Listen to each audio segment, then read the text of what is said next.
Welcome to the Rim Break Rodeo. We hope this video helps. You start by preparing an environment that is reproducible and clean.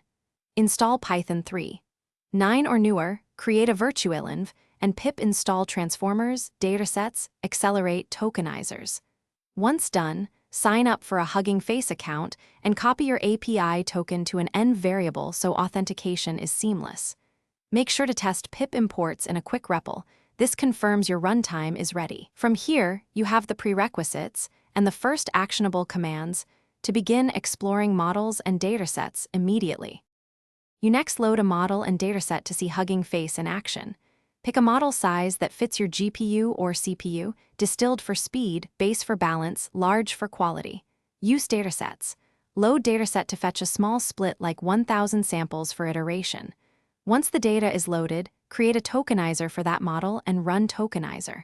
Batch encode plus or tokenizer on batches to prepare inputs. As you iterate, monitor memory and batch size. Adjust padding and truncation to keep throughput stable while preserving accuracy. You complete the workflow by training, evaluating, and deploying. Use Trainer for straightforward fine-tuning or Accelerate for multi-GPU scaling. Configure learning rate, epochs, and evaluation strategy. After validating results, push the model and tokenizer to the hub with model. Push to hub and include a simple README. Once deployed, test inference via pipeline or the inference API. If things go wrong, first check your API token. Correct model name and reduce batch size to rule out memory issues. Those 3 fixes resolve most problems quickly. Thanks for watching. Consider subscribing if we helped you.